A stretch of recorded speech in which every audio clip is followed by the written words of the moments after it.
आई माँ जी। बहरी हो गई हो, कब से चिल्ला रही हूँ, सुनाई नहीं देता? आई माँ जी, आपने मुझे बुलाया? हाँ बुलाया, तुम्हारी शक्ल देखने के लिए नहीं बुलाया। तुम्हारे बाप ने शादी में 3 लाख रुपए और 4 पहिए की गाड़ी देने के लिए कहा था, लेकिन अभी तक क्यों नहीं भिजवाए?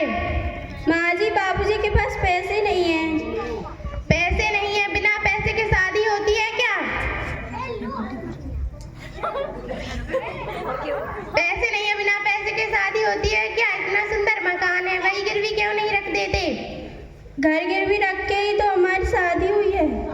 विनोद, ओ विनोद। जी माँ जी, आपने मुझे बुलाया? पता है तेरी ससुराल वालों ने अभी तक पैसे नहीं भिजवाए। वो सब तो ठीक है माँ जी, पैसे तो चुटकी बजा के निकलवा लूंगा। ठीक है, जाओ। बहू, ओ बहू, तेरे बाप ने अभी तक पैसे नहीं भिजवाए। माँ जी, बाबूजी के पास इतने पैसे नहीं हैं। विनोद, ओ विनोद। आया माँ जी, क्या बात है? देख तेरी पत्नी की कैसे कैंची की तरह जवान चल रही है। क्यों तुम मेरी माँ से जवान लड़ा रही हो? मैंने माँ जी से जवान नहीं लड़ाई। तुम्हारी इतनी हिम्मत की मेरी माँ से? निकल जाओ मेरे घर से, तुम्हें इस घर में कोई जरूरत नहीं है। बेटा, लातों के भूत बातों से नहीं मानते।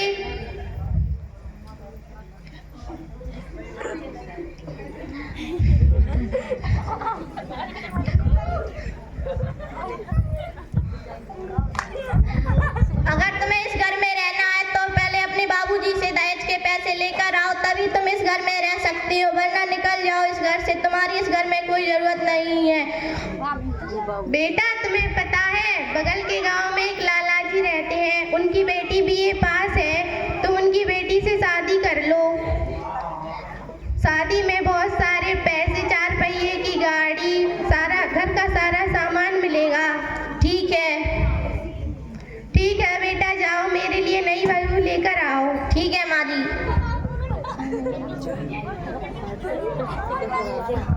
माँ जी लो, मैं आपके लिए नई बहू ले आया।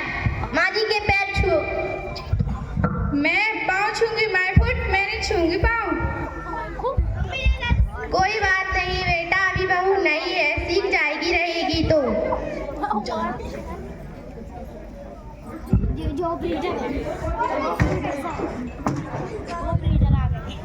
माँ जी, कहाँ हो आप? जी बेटा, आई। मेरे लिए कोल्ड ड्रिंक लेके आओ, मुझे प्यास लगी है। ये क्या होती है बहू? वही जो मेरे डैडी ने भिजवाई थी, जाओ वहाँ रखी है, ले आओ। हाँ, लेकर आती हूँ बेटा।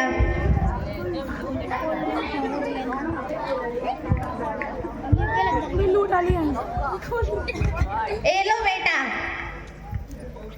माँ जी, कहाँ हो आप? जी आई बेटा। देखो मेरा कमरा कितना गंदा डला है, इसमें झाड़ू लगा दो ना प्लीज। मैं क्यों लगाऊं? ये तुम्हारा कमरा है, तुम लगाओ। मैंने अपने डैडी के घर पर कभी भी झाड़ू नहीं लगाया। मेरे डैडी के घर पे 4-5 नौकर रहते, मैं यहाँ पर झाड़ू लगाने आई हूँ क्या? बेटा, लेकिन ये तो तुम्हारा कमरा है, मैं क्यों लगाऊंगी इसमें झाड़ू मारू? मेरे डैडी ने तो शायद दहेज दिया, मैं झाड़ू नहीं लगाऊंगी। ठीक है बेटा, मैं लगाती हूँ झाड़ू।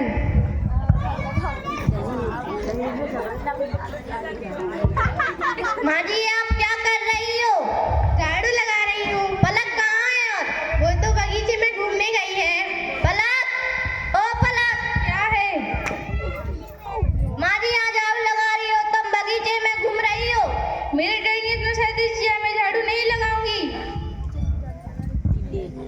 कोई बात नहीं बेटा। इससे तो अच्छी मेरी पहली पत्नी थी। माँ जी, मैं अपनी फ्रेंड के साथ वो मूवी देखने जा रही हूँ, काम संभाल लेना। ठीक है बेटा।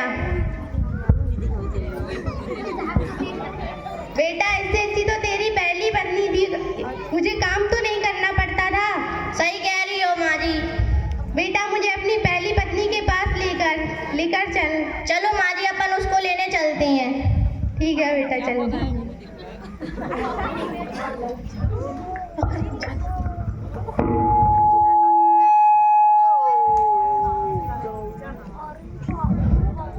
समधी जी, राम राम। राम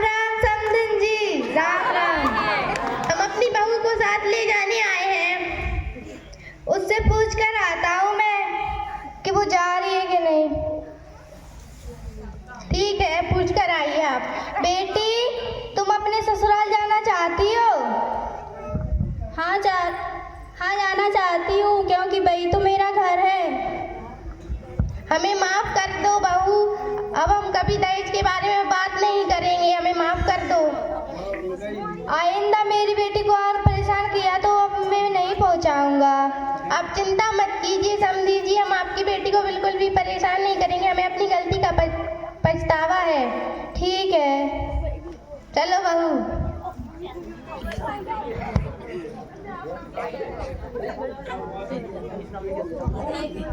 इस नाटक से हमें यह शिक्षा मिलती है कि दहेज लेना और दहेज देना दोनों अपराध हैं।